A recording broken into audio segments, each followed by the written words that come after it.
Now, of course you know that the Amazon River is famous for its piranhas, bull sharks, and other creatures you don't want to meet. But there are even more dangerous rivers in the world. The deepest of them, the Congo, goes so far down in some sections that even light can't reach there.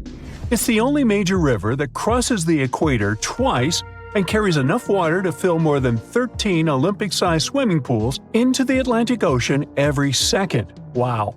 Even the most experienced boaters have trouble passing through all of the river's strong currents, rapids in its upper part, and waterfalls and gorges in the lower section. The Congo currents are so fast and powerful that they even divide animals like mountains and oceans do.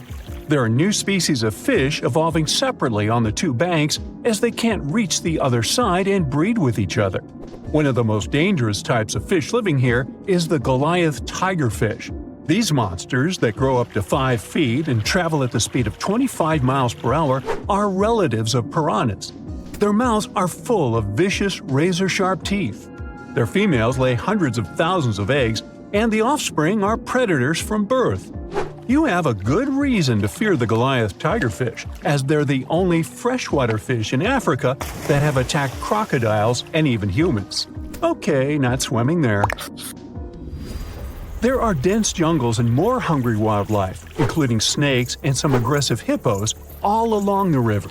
Still, it's used as a water highway in Central Africa, so barges traveling on it for weeks are often crowded with up to 2,000 people and capsize every now and then.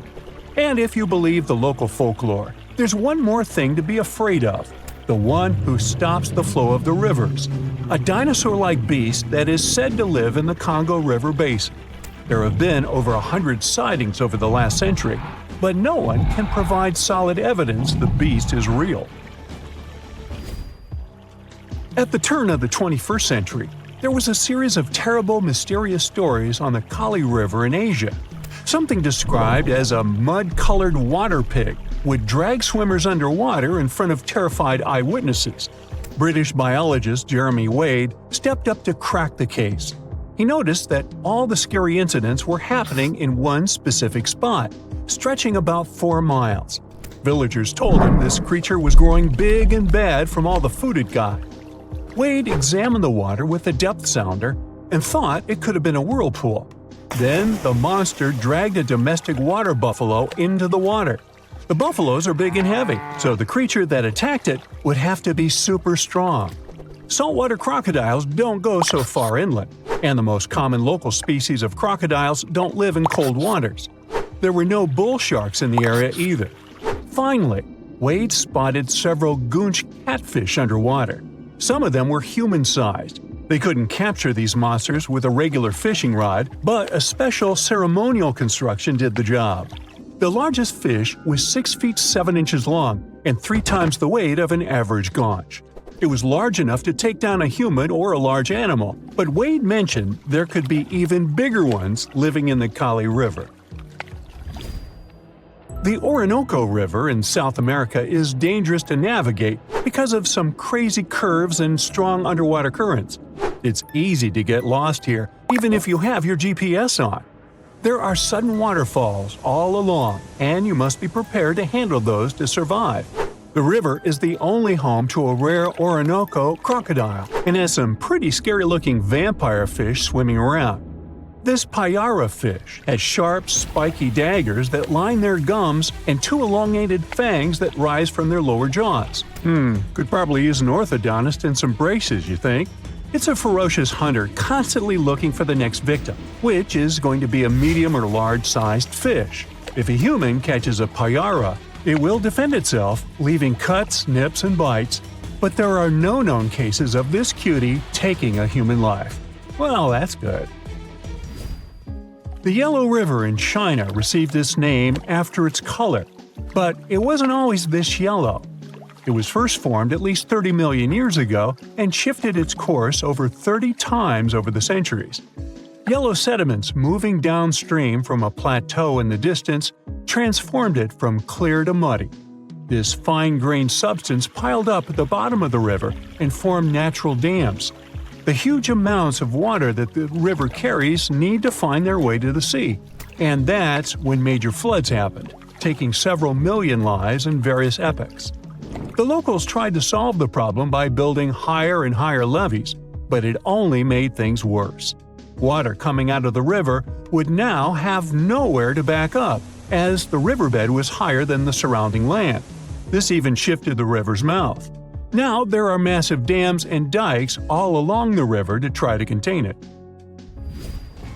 The Piranha River is the second longest in Latin America and has many tributaries. They flow in from the highlands near the Andes, and there's a huge drainage in the wet season. This makes the river a perfect home for, guess what, piranhas. There are 30 to 60 species of these scary fish in the piranha waters. In late 2013, they attacked bathers cooling off by the water on a hot day. People started running out of the river as they felt something was biting them in the water. Luckily, no one lost their lives in the accident, but it's still considered one of the most audacious piranha attacks ever recorded.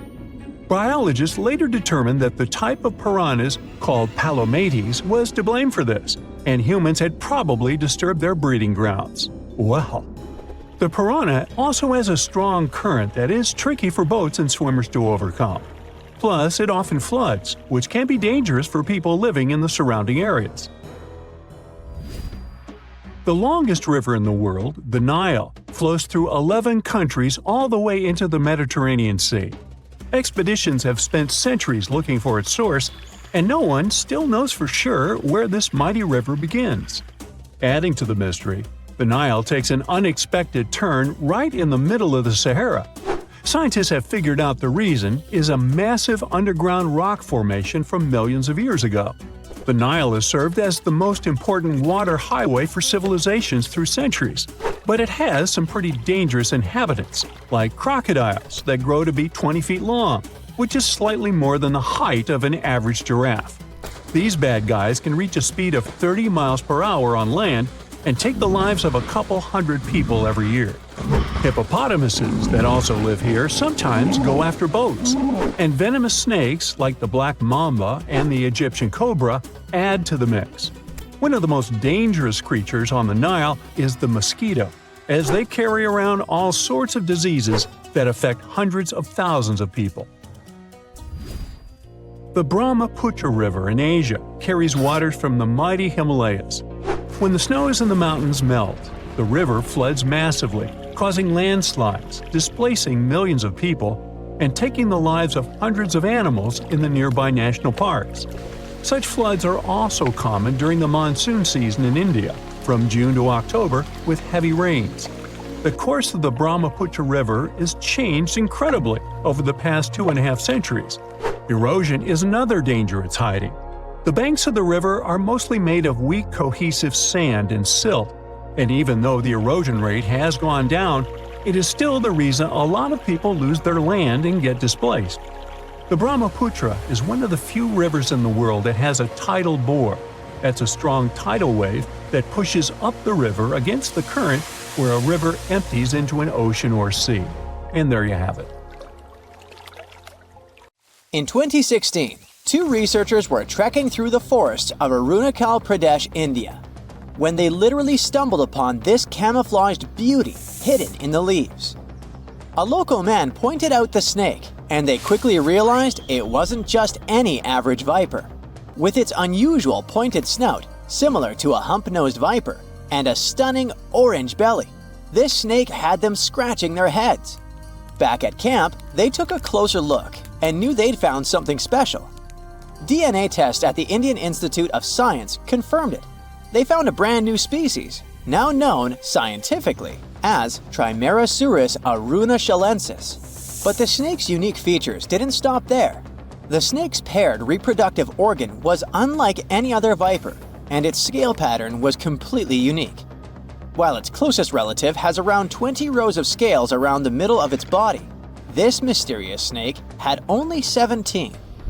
The next species is a record breaker, and it's known as the largest gecko ever discovered, measuring around 2 feet long and being as thick as a man's wrist. The only known specimen of Delcourt's giant gecko is currently in France, but its exact origins are still a little bit of a puzzle. At first, people thought it might be from New Zealand because some local legends spoke of a giant, mysterious lizard that lived in forests. Even though it was a pretty fascinating theory, some recent DNA studies suggest that this nocturnal species is probably from New Caledonia. But as of now, no one can confirm it 100%. In general, sleeper sharks are big, slow-moving creatures that mostly hang out in deep, cold ocean waters. They usually have bulky bodies and a broad, flat head, which helps them blend into the dark sea. But in 2017, was caught at a fishing harbor and collected from a fish market located in Taiwan, and it didn't look like any of its relatives. First off, this 4.4-foot shark had smaller eyes and a tiny second dorsal fin compared to its cousins. It also had more rows of teeth in its upper jaw and fewer in the lower jaw, but the biggest surprise was that it was a pregnant female carrying 33 embryos. This means there are probably more of these sharks hiding out there in the deep ocean. We just haven't found them yet. Meet the pocket shark. It is tiny, just about 5.5 inches long, while most deepwater sharks are around 6.5 feet. But don't let its small size make you underestimate it, because this creature is definitely one of the ocean's coolest secrets. Discovered in 1979 in the deep waters of Chile, this tiny shark is like a real-life spy gadget with its mysterious pockets near its front fins. These pockets are large, measuring about 4% of its body length, and are believed to either glow or secrete pheromones. So this shark might actually light up to either confuse predators or attract prey in the dark depths. And when I say deep, I mean really deep. It is believed that this creature hangs out over 9,000 feet down, which is roughly the height of 7 Empire State Buildings stacked on top of each other, but inside the ocean. Besides its initial discovery in Chile, it was spotted again in 2010 in the Gulf of Mexico, but it hasn't shown up since. The pocket shark is not the only glowing animal we're talking about today. This inch-long cockroach, scientifically known as Luchihormetica lucae, was actually first collected back in 1939, but only got its moment in the spotlight decades later in 2012. What makes this little buddy so interesting is that it uses bioluminescence, meaning it has spots that light up in the dark.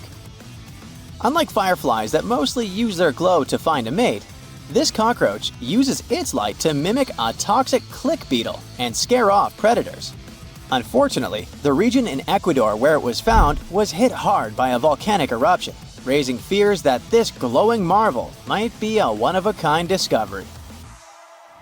Continuing with tiny creatures, meet Hippocampus minotaur, also known as the bull-neck seahorse. This little seahorse stands out with its wide neck, large head, and small body, which is why it's got the Minotaur nickname. The only known specimens were collected off the coast of Eden, Australia, and no one has ever seen it alive in its natural habitat. So that's why we don't know much about its day-to-day life. Some studies suggest it lives deep underwater, around 325 feet down, which is roughly the equivalent to the height of a 30-story building. It's believed this mysterious seahorse likes to wrap its prehensile tail around corals and might even hide in sand beds. Its yellow-orange color likely helps it blend into coral reefs. So spotting this intriguing creature in the ocean is pretty much like trying to find a needle in a haystack. Next on our list is the Nariño cat.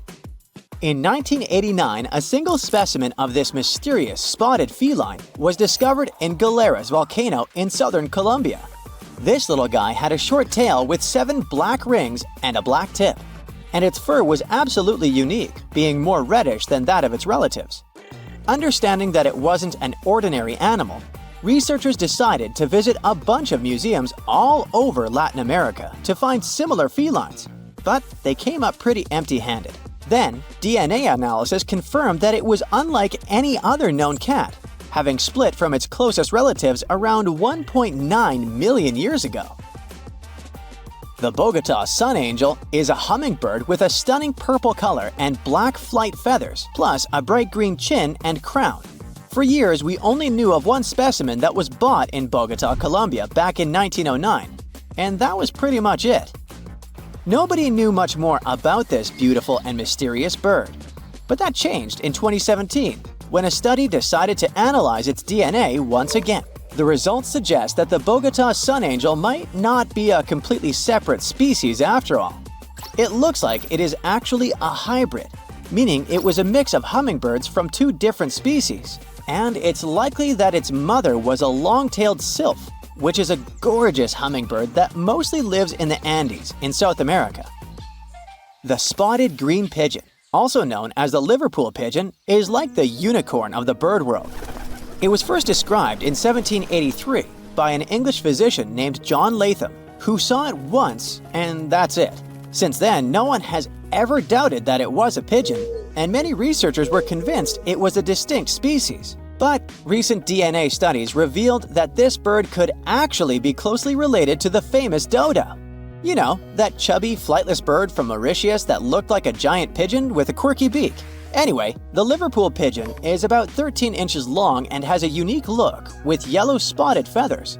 Unlike its ground-loving cousin, the Nicobar pigeon, the spotted green pigeon was likely more of a tree hugger, feasting on fruits up in the branches. Today, if you want to see this rare bird, you'll have to visit the World Museum in Liverpool, where the only known specimen resides. While you're in England, make sure to swing by London and check out the Natural History Museum. There, you will find the only specimen of a flying fox known scientifically as Pteropus bruneus. Flying foxes are usually some of the largest bats in the world. Their body length, I mean their size excluding their wings, can be around 16 inches. But this special bat, discovered in 1874 at Percy Island, is more like a mini version of its cousins, measuring 8.3 inches from head to toe. So even though it hasn't been spotted in the wild for a while, I wouldn't worry too much if you happen to come across it. You're going to Ilha de Queimada Grande, one of the most dangerous islands in the world. There, you find yourself among rainforests, huge rocks, and grasslands. The place is home to birds, locusts, and giant cockroaches. But there's one more animal, and because of it, the island got its notorious reputation. Snakes live there, and a lot of them. So many that the place is also known as Snake Island. Will you survive there? Located just 20 miles away from the coast of Brazil, the island has an area of 43 hectares, or over 100 acres. It probably got cut off from the mainland after the last ice age. The snakes were also separated from most other animal species. They didn't have competitors and had an unlimited source of food. In such a small area, there are up to 4,000 snakes. That's one snake for every 10 square feet. It would be a difficult feat not to come across a snake on this island. Not only is this snake, the golden lancehead, one of the most numerous on the island, but it's also a highly venomous pit viper species. And it's also one of the most venomous in all of Latin America. Its venom is so potent due to the isolation of the species, with only birds sharing the land with them. To catch these birds, the snake's venom needed to become extra strong. And indeed, since they got separated from their distant relatives, their venom has become up to 5 times more powerful. Most of the time, these snakes hide in the trees or amongst leaves on the ground. If you find yourself stranded here, you'll want to keep yourself a safe distance away. Snakes mainly use their sense of smell and rely on vibrations. If you get too close to one, either stand still or slowly walk away. If you make too many vibrations, this will make them feel threatened, causing them to strike. If you spot them a safe distance away, or if you're walking toward tall grass, stamp your feet a couple of times. This will notify snakes of your presence. They won't risk taking down prey larger than they are and will likely slither away. Carrying a stick is always a good idea, just in case you happen to come across a snake accidentally. This way, you'll have an extension of your arm that cannot be bitten. This simple thing might save your life. A stick with a V shape on the end will give you even more advantage. Even if a snake starts acting aggressively, holding it down will stop it in its tracks. But whatever happens, don't try to pick it up. Okay, but what if you get bitten? The chances are pretty high on this island, of course. First of all, don't try to get the venom out on your own. Make sure you call emergency services immediately. And once help is on the way, apply a wide bandage. A piece of clothing will do if you don't have anything else. Don't try to chase the snake trying to identify the species. Emergency services know how to figure out what venom it is. Now, just keep calm and wait for help. You might be wondering who you can call on this abandoned island. Well, since it's strictly prohibited to visit this place, there are signs advising to stay away all over the island, along with a number you can call if you run into trouble. Let's say you've successfully avoided getting bitten. The next thing to consider is what you can eat there. Snake Island was previously known as Ilha de Queimada Grande, where queimada is Portuguese for forest being lit up, or forest fire. The reason for that was the fact that the entire island was deliberately set on fire to make room for a banana plantation. Unfortunately, the banana business didn't turn out to be a success, probably because farmers got sick and tired of snakes. But some banana trees still thrive today, and they can provide you with some much-needed nutrients. You'll also want some protein in your diet throughout your stay. Luckily, along with the snakes trapped on the island, there are also cockroaches. These giant prehistoric-looking roaches come out at night to feed on plants. Get that barbecue started and enjoy the rare delicacy this island provides. A great way to survive on the island is to avoid it altogether. If by chance you happen to be sailing past, keep in mind that this place was once connected to the mainland. Rocks beneath the waves are very likely to damage the bottom of your boat if you get too close. Make sure you keep an appropriate distance when traveling past. Sure, this island is intriguing, but please remember that no matter how close you get to it, you won't be able to see snakes from the boat. You can only see these creatures if you get close enough, which you really shouldn't do. And it's not only reptiles that make this location dangerous. Pirates visit the island quite often. Not the sea shanty singing peg-legged arr pirates, but bio-pirates who come there to capture the very thing that makes it so dangerous. They come there for snakes, to catch them and sell them illegally.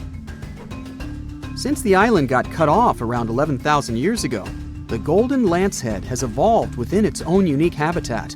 So, although there are many reptiles on this island, they're still an endangered species. Due to their limited numbers, their value is very high, reaching up to $30,000 on illegal markets, which gives biopirates the motivation to catch them. I can think of better ways to make a living.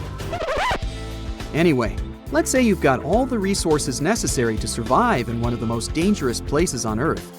Do you think you would manage this feat? Perhaps you think it's impossible. You'd be surprised at how possible it can be, if you know what you're doing. It turns out many have visited this scary place before. Research teams often come there. They study the golden lancehead snake, its environment, and its food sources for conservation purposes. But scientists always make sure there's a doctor on the team. There's also a lighthouse on Snake Island. It had been operated by people until the 1920s. Then it became automated. One guess why. Brazilian authorities visit the lighthouse once a year to make sure it's still functional. Locals on the mainland know the reputation of the island, so the stories of people going missing are minimal. But one group of fishers once got too close to the island. As they were sailing along their normal route, they accidentally neared the shore. Their boat hit a rock under the waves and began filling with water. As the boat was quickly sinking, the men had only two options: to try to survive in the rough sea or swim to the shores of Snake Island. It was a hard choice to make. After all, they had heard the stories, and it wasn't just about snakes. Rumor had it that the island was cursed. Regardless of the stories, the fishers chose to take their chances with Snake Island. After making it to the shore, they tried to be careful. Their knowledge of the island could help them survive. Most importantly, they knew to avoid the rainforest at all costs. As the men got hungry, they carefully walked along the edge of the forest, warily collecting bananas. They were mostly sitting, waiting, and conserving their energy. They could only drink water when it rained. It was just enough to sustain them. They slept on the beach, unprotected from the elements and weather. And all the time, they were so close to the comfort of the lighthouse or caves. They were probably overly cautious, but it was either enduring some discomfort or risking their lives for a dry bed. They didn't yield to the temptation. They managed to survive for 3 days without being bitten by a snake. After that, a passing boat finally rescued them. So, now you know, anything is possible. You're strapped in a boat cruising down the Amazon River with the sun scorching hot. As you check out your map, your boat starts rocking back and forth. The water is starting to get more intense, so you hang on for dear life. You tuck your map in your pocket and try to take control of your boat. You strike some jagged rocks and duck low to avoid tree branches. Your boat strikes a large rock out of nowhere and capsizes. You're swimming in the murky green water. While you're trying your best to get ashore, your boat gets washed away. Underneath the water lies a whole new world of bizarre and dangerous animals. Candiru fish are snake-like creatures that can grow up to 16 inches long. Arapimus can weigh more than an adult male and are taller than most basketball players. They're the biggest freshwater fish in South America. They have a hybrid gill system that forces them to pop up to the surface every 5 to 15 minutes to breathe in oxygen for their large swim bladder. You swim out of the raging water and dry yourself off. Oh no, your map is completely soaked. There's no way you can get to your destination without it. You venture into the thick rainforest, shoving the branches and leaves away. As you get deeper, you notice something on a tree. It's barely moving, but it's got sharp claws and a raggedy coat. It stretches its arm to another branch and tries to pull itself up, ever so slowly. Sloths sleep more than half their days and only head down from trees once a week. They're so motionless, they sometimes grow algae and moss on their fur. The rainforest gets denser with each step until there's barely any sunlight illuminating the path in front of you. You notice a figure following you. With every branch you step on, you can hear a faint sound right next to you creeping around. You start walking a bit faster, and the sound catches up with you. You make it out of the dense part and tread along a narrow path until you reach a cliff. You can't walk normally here, so you pin against the wall and walk sideways to cross the hills. You slowly move across with the river 30 feet below you. You move your right foot, and some rocks fall into the river. You keep going and misstep. You're about to fall, but you hold on to a large tree branch and pull yourself up. You notice a couple of colorful, poison frogs inches away from your fingers. Touching any of these frogs can be extremely dangerous and harmful, despite their amazing color patterns. The golden poison frog is one of the most poisonous animals in the world. One of them hops right next to you, so you let go of the branch and fall back in the river. The river is washing you down until you reach a calm current. Underneath you is a swarm of piranhas swimming with their sharp teeth. The red color on their skin is unmistakable, so you swim off like an Olympic athlete. Piranhas will eat anything that gets in their way, no matter the size. You grip onto a log and climb up a small rock to catch your breath. There's a huge electric eel underneath the rock. Despite their name, they're more related to catfish than eels. They use their powerful 600 volts of electricity to defend themselves and catch food. You're stuck, unless you're like the common basilisk that can run on the water like a jet ski. These incredible lizards have special webbing on their toes and can run the distance of a basketball court. You hop on a bunch of rocks until you reach the land. You continue walking along the riverbank until you come across a moving rock. You rub your eyes and see it moving again. It's a dinosaur-looking turtle that resembles a crocodile with armor. The mata mata is a freshwater turtle that disguises itself with its surroundings to catch prey. Their heads stretch longer than their bodies. You shimmy your way past it and continue. You head back into the rainforest and find a spot to rest. Wait, there are giant ants everywhere. They're the biggest ants in the world and can produce one of the most painful stings out there, even comparable to a wasp's sting. You immediately get up and find another place to rest. As you continue walking along, you notice the same feeling of something following you. You can hear some leaves rustling, but it's getting dark and there's no way of telling. You find a nice little spot to build a campfire and catch some Z's. But in the Amazon, everything is a threat. Except for those cute capybaras wandering around. They live in groups next to water sources. They're also the biggest rodents in the world. You don't need to worry about them if you're stuck in the middle of the Amazon rainforest. Suddenly, you feel something slithering up next to you. You look down and see a massive green anaconda just about to constrict you. They are the heaviest snakes in the world and can grow up to 20 feet long and have a huge appetite. You get up and sprint your way out of there. All right, you found a decent cave to crash in. It's daytime again, and you're still alive. You continue walking along the rainforest. You were able to find some breakfast to boost your energy for the rest of the day. You spot something on a tree that looks like a branch, but it's actually a potu, a master of disguise that can spend days motionless on broken tree branches. These bizarre birds use those branches as their permanent home, where they lay their eggs and chill all day. You continue your way through the rainforest and see a Brazilian wandering spider crawling on a tree branch right in front of you. 8 of these species can be found in the Amazon area. They are some of the most aggressive and venomous spiders out there. So, you make a big detour and walk away from it. You feel someone walking next to you again, but you still can't figure out what it is. You see a steep cliff with a waterfall hitting a large lake ahead of you. Looks peaceful, until you see a team of black caimans gathering around the shore. They're the biggest predators in the whole Amazon ecosystem and feed on anything that moves. It's a good thing you're on high ground, otherwise, whoa! You slip and fall down the river, right on the deep end. So far, no caimans spotted you. You swim underwater and try to get to the opposite end of where the reptiles are. As you climb out and dry yourself off, you notice some large black spots on you. You try pulling them off, but they've latched on pretty hard. The Amazon giant leech finds its target by tracking movement and shadow. Once they attach themselves to the skin, it's extremely difficult to extract them.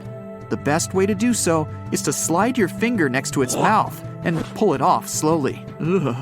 You manage to get them off your body and see that the caimans are swimming towards you. You're pinned to the wall with the lake of hungry reptiles approaching. Suddenly, a pink dolphin jumps out of the water and splashes all over them. They can grow larger than humans and are the celebrities of the Amazon. Scientists think they get their color from the blood capillaries on their skin.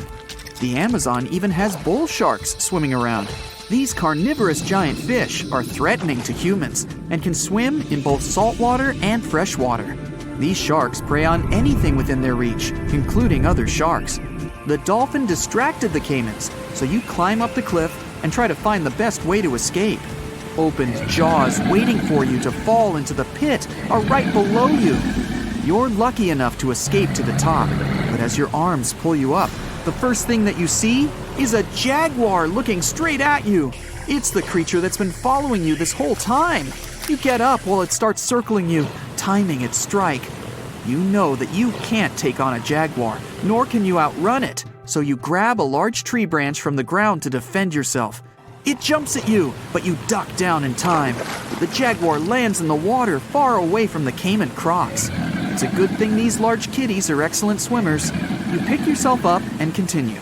And to your surprise, you find your boat again. You fix it up and sail your way out of the Amazon.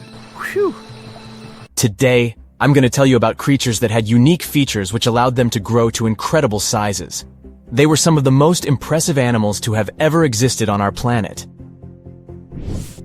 The Argentinosaurus is a genus of sauropod dinosaurs that lived approximately 97 million years ago in what is now South America. Scientists think it was one of the largest land animals ever, with a length of up to 100 feet and a weight of up to 100 tons. A farmer stumbled upon a giant leg bone while tending his cattle. That's how he discovered the first fossils of the Argentinosaurus in Argentina in 1987. Further excavations uncovered more bones, revealing a massive dinosaur that would have dwarfed most other animals of its time. The Spinosaurus, meaning spine lizard, is a genus of theropod dinosaur that lived around 97 million years ago in what is now North Africa. It is believed to be one of the largest carnivorous dinosaurs to ever exist, with a length of up to 60 feet and a weight of up to 23 tons. The Spinosaurus is known for its distinctive elongated sail-like structure on its back. It was likely used for thermoregulation, It also had long, crocodile-like jaws that were lined with sharp teeth. This allowed the creature to catch and eat large prey, such as fish, crocodiles, and other dinosaurs. The first fossils of the Spinosaurus were discovered in Egypt in 1912. The sperm whale, Physeter macrocephalus, is a species of toothed whale that is the largest toothed predator on Earth. It also has the largest brain of any animal species. It is found in oceans all over the world and can dive to depths of up to 7,000 feet in search of food. You can easily recognize sperm whales by their massive, block-shaped heads, which can measure up to 1/3 of their total body length. They have dark brown or grayish-blue skin and a distinctive wrinkled appearance.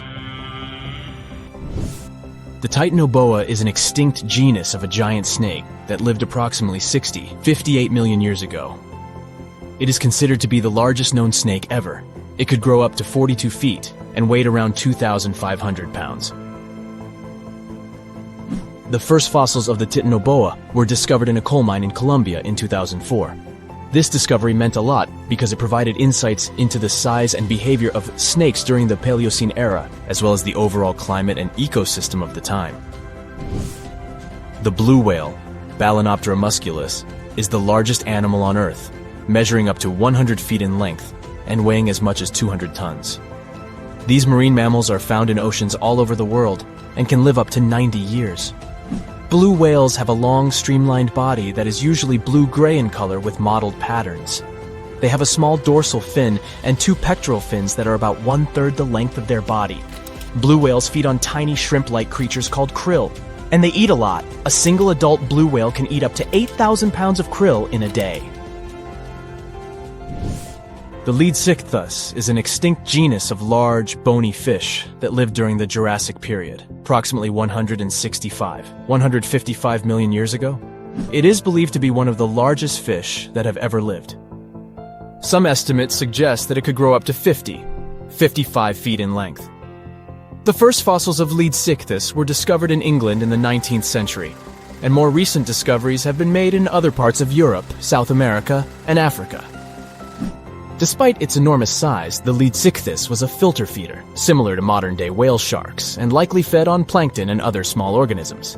The creature did it by simply swimming with its enormous mouth open, filtering water through its gills. The pterodostro is an extinct species of flamingo-like birds that lived approximately 35 million years ago. They were relatively small birds with a wingspan of about 2-3 feet. And they were known for their distinctive long, narrow beaks equipped with comb-like structures used for filter feeding.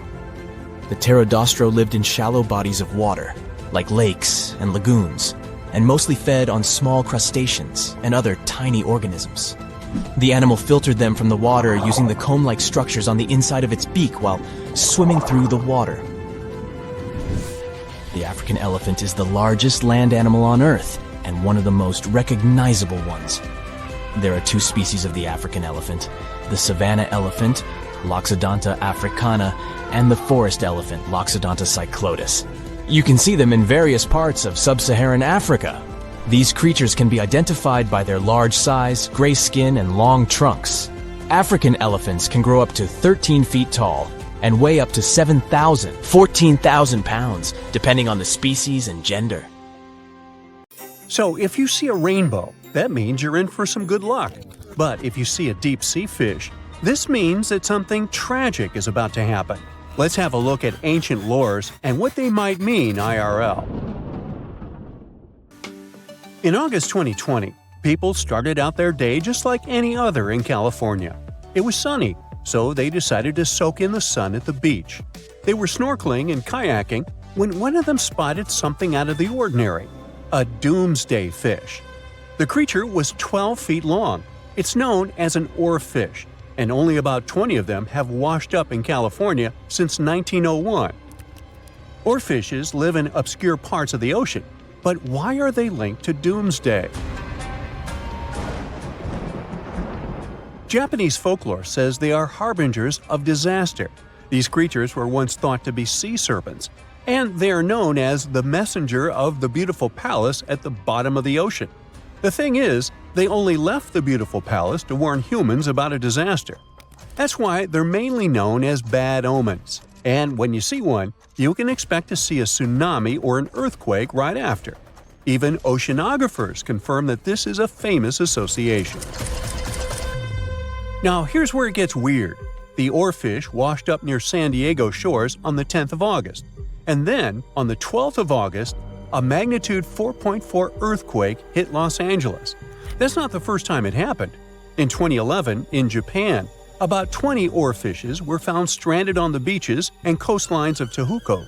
Right after that, a magnitude 9 earthquake and tsunami hit the city.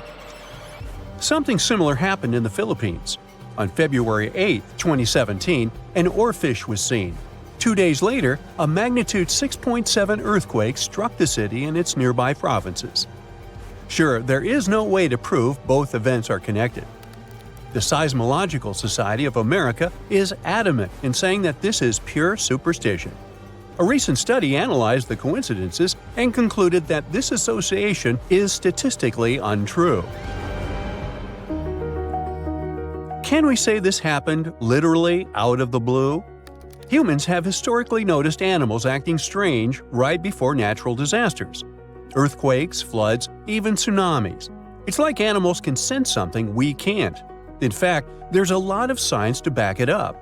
Studies show that animals can detect subtle environmental changes, like shifts in the Earth's electromagnetic field or infrasonic sounds, things humans wouldn't notice. This happens because most animals have a wider hearing range than humans and have extra sensitive senses that help them detect gases emitted from the Earth. This theory got famous after the tragic tsunami that destroyed several cities and villages in Indonesia back in 2004. Most man-made warning systems shut down and didn't serve their role of warning humans about the disaster. Sensors were out of action due to maintenance, while other coastal areas simply didn't have any tsunami warning systems. Terrible timing, I know. Still, minutes and hours before the 30-foot wave hit the city, some animals sensed the danger and fled. Eyewitnesses say that elephants ran for higher ground, while flamingos abandoned their low nesting areas and dogs refused to go outdoors. A local reported that he saw a herd of buffalo turning their ears toward the sea and then stampeded to the top of a hill. A lot of the people that survived the tsunami used animals as their warning systems. Now, this is not the first time humans have relied on animals to save their lives.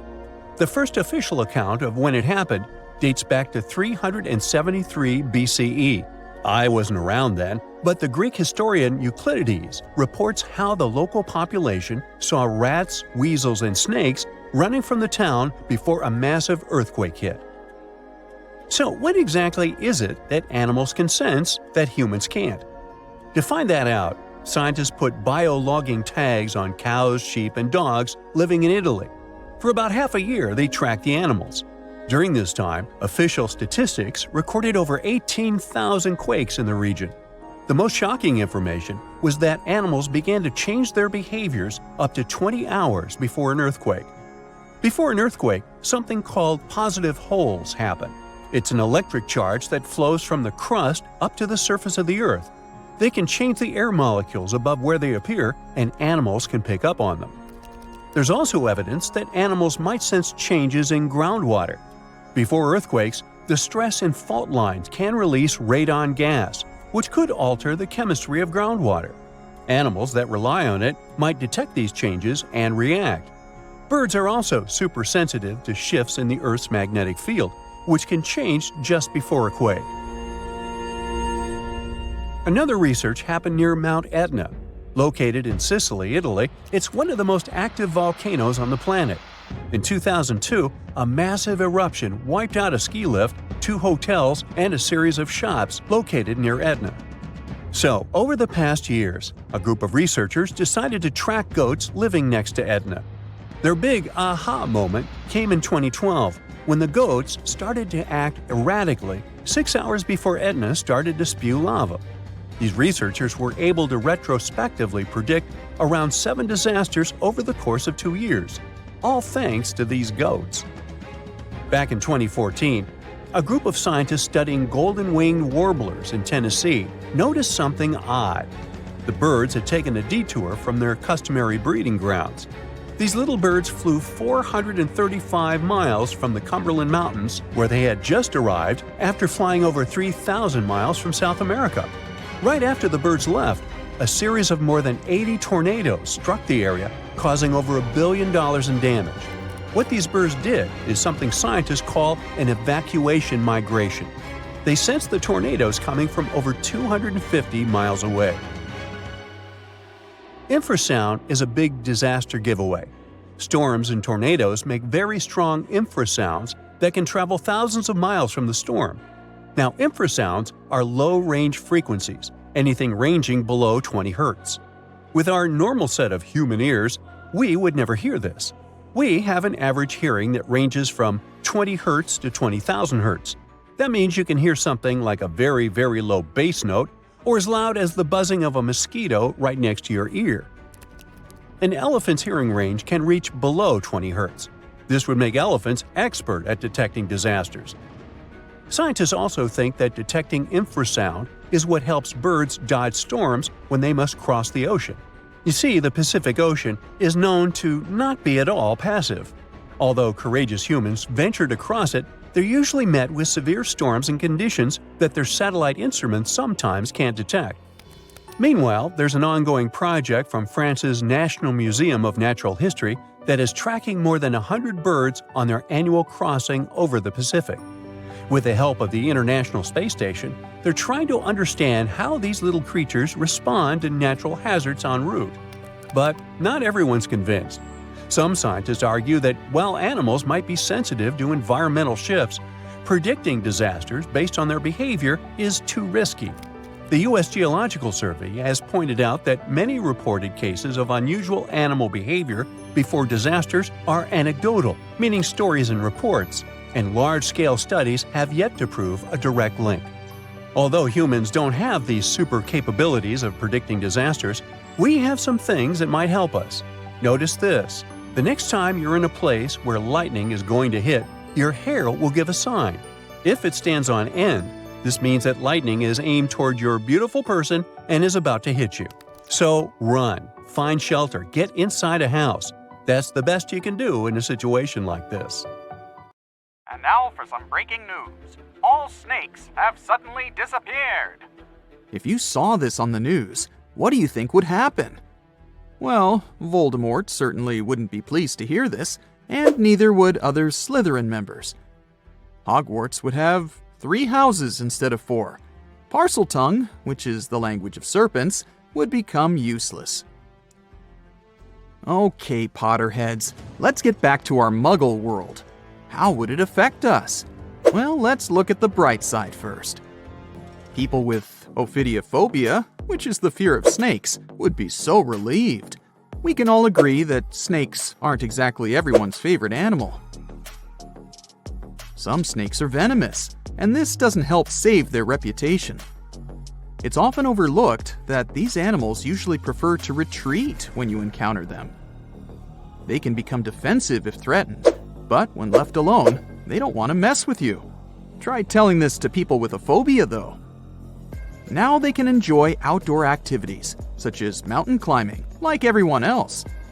And yet, they would have other worries in the absence of these serpents. The design of the ecosystem works like a clock. Every species has an important role. If one goes down, the others will be affected. Snakes are no exception to this order. They primarily snack on mice or rats. They help to control rodent and other small mammal populations. This is important in terms of preventing the spread of diseases, too. Think about the spread of the plague of medieval times. Driving out all reptiles could cause a similar problem. Did you know that the bubonic plague was never completely gone? It's been spotted in modern times too. For instance, in Madagascar in 2008. So it's good to have some snakes around to protect us from disease outbreaks. You see, snakes are excellent hunters. They ambush their prey by using their highly developed senses to find and track their potential dinner. They're super mobile, can squeeze through cracks, climb on rock walls, and swim. They can even fly. Well, sort of. Flying snakes can't actually gain altitude, but they can glide. They use the speed of free fall and contortions of their bodies to follow airflows and lift themselves. Yeah, they can catch their prey in numerous ways. If we imagine a world without them, it will lead us to another phobia. Allow me to introduce you to mussophobia. It's the fear of mice and rats. People with this phobia will have a hard time with all those rats wandering around, since there are no snakes to eat them. Not to mention that a single pair of rats can have 1 million descendants in over a year. Say hello to crop damage. An overpopulation of rodents can lead to a shortage of food and competition for resources. Do I feel the Hunger Games vibes? Oh, and mice wouldn't be our only problem. You can add insects to the list too. Again, without snakes, they'll throw a party in the streets. Reptiles also play an important role in the natural environment and food webs as prey. Mongooses, eagles, and hawks would really miss snakes. Eventually, some populations of large mammals would decline, and this could lead to the extinction of some species. Then there's medicine.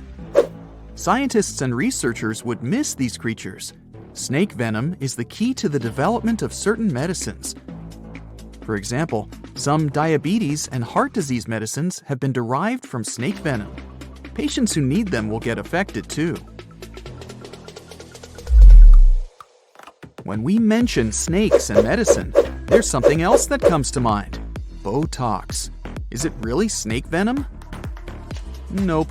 Snake venom used in skincare isn't obtained from the animal itself. It turns out that this ingredient is called snake. It's a human-made ingredient designed to mimic the effects of temple viper snake venom. Now let's picture what life would really look like without snakes. I'm starting with day 1. People don't immediately notice the absence of these creatures. So, in the first few days, especially in cities, people would have no clue that all snakes are gone. Workers in zoos could start to panic. You would see some news about snakes missing from zoos. Then people in zoo administrations would go through CCTV footage. They would be shocked to see that snakes disappeared into thin air. After the spread of this news, authorities would probably open special departments to see if they have any snakes left in their country. Then it would turn into a worldwide issue. Some sort of a global alliance would be established to investigate what happened to these reptiles and what could be done about it. By the time authorities and people understood the severity of the situation, ecosystems would already start to change. People who live in urban environments may not be directly affected in the first few months. Then they would see more mice in their houses and in the streets. Around 500,000 mice live in the network of tunnels of the London Underground, for example. The number may vary, but many rodents live in large cities. These animals would become more visible. You'd open a kitchen cabinet and, oops, you'd see a mouse looking at you from behind a jar of peanut butter. New career opportunities would arise, since the demand to live in a mouse-free environment would skyrocket. Authorities might introduce new taxes to raise money to handle this new situation. After all, they would need to provide people with safe places to live. Of course, it would be not only urban places that would be affected by the absence of snakes. The countryside would have even more problems. Without snakes, the number of pests would increase. These animals would start destroying crops and habitats of other animals, and farmers would be in serious trouble. Authorities would need to support people living there and find ways to protect the environment, which would be their top priority. Researchers and scientists would have to take a huge responsibility. Maybe they'd create artificial snakes that could be nutritious like real snakes, so that animals like eagles would hunt them and continue to live. What artificial snakes would look like is a mystery. I can't imagine them. I'll just leave it to you. If we flashed forward to 5 years from the first day of the world without snakes, we would face an entirely different world. Maybe we would have a special day for it, the 5th anniversary of the world without snakes. The changes would be obvious, but by that time, people would have probably got used to living in that different world. Some restaurants would have already made changes to their menus. Goodbye to snake soup. Then there would be new museums dedicated to snakes. You'd be able to read about the story of their evolution and see their fossils. Maybe you'd stop by the museum souvenir shop to buy a snake-shaped pen for your friend. Lastly, we would still be looking for alternatives to snake venom in the field of medicine. I mean, it's a relief for people who show allergic reactions to snake bites, but these animals are crucial for some studies and medicines. So, researchers would still be busy trying to find alternatives that could replace snake venom. If we went 200 years ahead in time, we would see a world where people have fully accepted that snakes are gone for good. So much so that younger people would only know that there was an animal named a snake that once lived on this planet. They would get to know this animal from history books and videos. Coloring books would have a cat or a dog, but not a snake. Mythical creatures like Medusa and Shamaran would become even more mystical and interesting. Oh, and we wouldn't compare a sneaky person to a snake anymore. There would be a new definition for them. We've survived the Ice Age, meteorites, and many other challenges, so we'll probably figure something out. Fingers crossed that this scenario never gets real, though. Do you have any other version of how events could unfold in a snakeless world? Well, if you don't have enough to worry about, here's another fear unlocked. You might turn into the next meal of a meat-eating plant. This type of plant has appeared in video games like Super Mario. That's why it looks familiar. So, we wonder here at Brightside, what would happen if a hypothetical giant Venus flytrap captured you? After all, these plants aren't picky eaters. They have sensitive trigger hairs, which cause the plant's iconic hinged jaws to snap shut. Its leaves are equipped with tiny bristle-like structures that interlock when the trap closes, making it difficult for prey to escape. Once it happens, the plant begins secreting digestive enzymes to break down the prey's soft tissue. The digestion process in carnivorous plants takes several days. During that time, the plant extracts nutrients from the dissolved prey.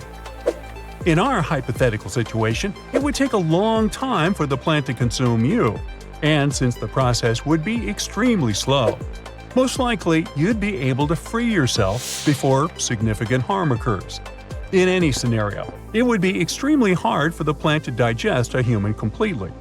The anatomy and digestive processes of Venus flytraps are adapted to deal with insects, not large animals like you. Even if they were larger, they would still not be able to eat you. Comforting? Somewhat. The Venus flytrap primarily consumes insects, spiders, and other small invertebrates. Researchers have found out that this plant can digest small pieces of human flesh, but the largest representatives measure just a few inches. So it's highly unlikely for a Venus flytrap or similar carnivorous plant to pose any serious threat to humans. Barry Rice is an astrobiologist from California, and he thought about this question too. In a rather cringe-worthy experiment, Rice applied his Venus flytraps with skin fragments peeled from his toes affected by the athlete's foot infection. Those skin pieces, divided into 4 equal portions, were carefully inserted into the jaws of 4 Venus flytrap plants. After a week, Rice cautiously pried open the plant's mouth to assess the progress. To his surprise, the skin chunks were nearly completely digested, contrary to his initial expectation of them remaining intact. It means that Venus flytraps can indeed consume human flesh. Yet the prospect of these plants engulfing an entire human is unequivocally dismissed. Rice restricted his experiments to a specific tissue type, and there's no indication that the plant could break down sturdier components like bone or cartilage. The size limitations and the slow digestion process also act in favor of the person's survival. Now, when it comes to size, Venus flytraps can grow to about 5 inches in diameter. Each plant has about 6 stems with leaves that are hinged and lined with tooth-like edges. These flytraps are originally from North and South Carolina. But at one point, they decided to take a trip, and now you can see them in places like Florida and New Jersey. They like the moist, acidic soil vibe found in forest understories. They need loads of humidity and sunlight to thrive. They lure insects with their reddish-lined leaves and sweet-smelling nectar. When a bug lands on their jaws, they don't snap shut right away. This process turns into a 20-second dance show. The petals stay open if the bug doesn't make at least 2 moves. It prevents random debris from getting trapped. On the second move, the plant goes from a happy convex shape to a hungry concave one, closing its jaws in less than a second. The bristles on the leaves act like jail bars, keeping the insect from pulling a Houdini. On the third move, digestion mode activates. Juices break down the bug. The plant reopens after 5 to 12 days, and whatever couldn't be digested just falls out. Actually, you can give a Venus flytrap a little touch without hurting yourself. In fact, they're pretty soft to the touch. Yes, these types of plants can't eat us, but it doesn't mean they're not spooky. For instance, this gigantic carnivorous plant can even devour rodents. It was discovered in the Philippines. The pitcher plant, rated as the world's second largest, can reach over 16 feet in height. It attracts prey with special nectar around its mouth. Once an animal is lured in, the plant's fluid, which contains enzymes and acids, starts breaking down the drowned victim's carcass. While such plants can eat rats and frogs, cultivating them as mousetraps is impractical due to the sheer number of mice in urban areas. Here's how plants become meat eaters. Around 70 million years ago, during the era of dinosaurs, certain plants underwent a genetic mutation that turned them into carnivores. In a study, researchers explored the evolution of carnivorous plants, focusing on 3 related species: the Venus flytrap, the water wheel plant, and the sundew. First, the plant's entire genetic code doubled, which allowed its genes to become more varied. Some genes changed to make traps out of leaves and use roots for catching prey. As the plants got nutrients from the prey, it didn't need as many genes for regular leaves and roots. Over time, evolution fine-tuned the roots and leaves for trapping. This shows how plants that hadn't been carnivores before changed to become really good at catching and eating animals. It helped them survive in soils that didn't have many nutrients by getting nutrients from the animals they caught. Now, carnivorous plants are rare, but they are a big family.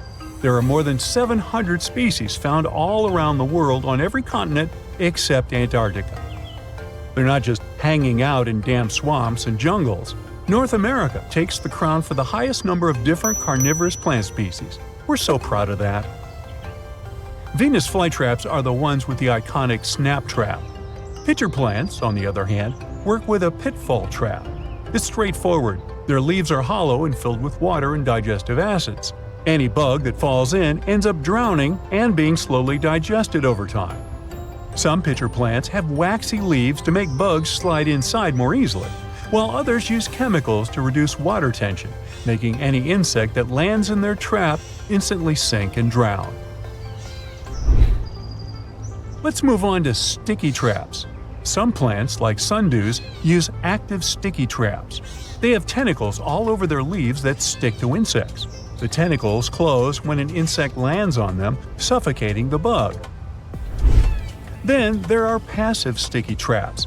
Think of them like sticky mousetraps in a garage. Insects that land on these tiny sticky tentacles just get stuck, and the plant sends out digestive acids to turn them into a liquid snack. Now let's get to the showstopper, suction traps. Bladderworts are the stars here, pulling in bugs and other prey faster than you can blink twice. They love snacking on mosquito larvae. But big ones can even grab small tadpoles by the tail and devour them from bottom to top. Have you had your lunch yet? Okay. Then there's the lobster pot trap. This one is a unique trap where the plant's roots are hollow and have openings. Sharp hairs force tiny bugs and larvae into the roots. The bugs can't turn around and they end up heading straight for the plant's stomach. Fun fact: not all carnivorous plants need digestive enzymes. Some team up with helpful bacteria and focus on physical traps instead. Carnivorous plants don't grow only on land. There are underwater ones too. The water wheel plant and bladderworts live beneath the surface. Even deserts have their own carnivorous plant players. If you see carnivorous plants in the wild, resist the urge to take them home. Unfortunately, many of these plants are endangered because people poach them from their natural habitats. Even the famous Venus flytrap is at risk of extinction.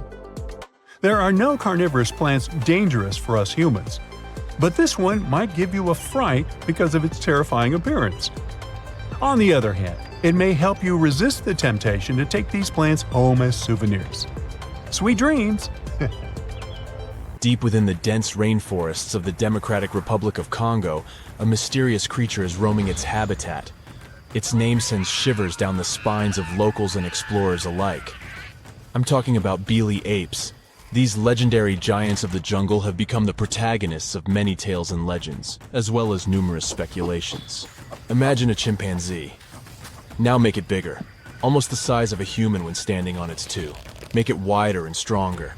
It nests on the ground in trees like gorillas and feasts on fierce beasts like leopards. That's a Bili ape. Through generations, locals have been whispering about Bili apes to each other. There are stories of them roaming the jungles on their 2 feet, vanishing into thin air when encountered by a human but leaving massive footprints behind. People claim that they have heard the creatures howling at the moon. They also state that the beasts are immune to poisonous darts. Locals call them the ones which beat the tree, and the one which kills the lion. Local communities view them as guardians of the forest, possessing ancient wisdom passed down through the ages. About 2 decades ago, scientists and researchers got intrigued by what was going on in those rainforests and what those creatures were. A group of researchers went to study them, and here's what they found out. Remember that the locals say that Bili apes avoid humans. That's true, but not exactly. Turns out that Bili apes live in the part of the forest that is close to where humans live, and really prefer to avoid people. Adult males are more afraid of people than females. But as you go deeper into the forest, you see Bilis that have never seen people before. Those have no fear, and they even show interest in their guests. They walk around you with curiosity, or even come face to face with you and stare at you before moving away. The apes don't show any aggression. Much like other chimpanzees, Bili apes live in social groups of 10 to 100 members. Every troop has a leader, a dominant alpha male. How do they determine the leader? Usually it's just the biggest male, so it's simple here. The leader makes decisions and protects the group, but he also has the highest rank and gets priority access to everything, like food or mates.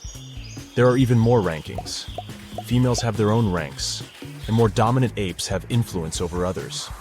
They really are bigger than an average chimpanzee, and early in life, they have a gray coat. Their diet is also similar to that of chimpanzees. This means that about 90% of their diet is plants and fruits, only 6% is animal products, and the remaining 4% are insects. In some instances, they act more like gorillas. For example, these fearless creatures don't only nest on trees, but on the ground as well. They make their nests themselves, moving branches and samplings into central bowls. Researchers are still baffled by this fact because the ground isn't safe, with all those leopards, lions, and buffaloes roaming around. Maybe those creatures are as fierce as the local tales say. But here's the thing. The apes that live close to humans avoid nesting on the ground and are also way quieter, trying to avoid hunters. By the way, the nests of chimpanzees are cleaner than our beds. Those guys build a new nest every single night to keep bugs and whatever else out. Their creative abilities don't end with making nests. Bili apes actively use tools too. They have been observed using sticks or branches as tools to probe termite mounds or extract honey from beehives. There are several types of tools, and all have a particular purpose. The tools used to harvest driver ants are the largest ever found in Africa. This shows that these creatures have quite impressive cognitive abilities and problem-solving skills. Also, social learning. If one chimpanzee figures something out and that works, the others will observe, learn, and adopt the same strategy.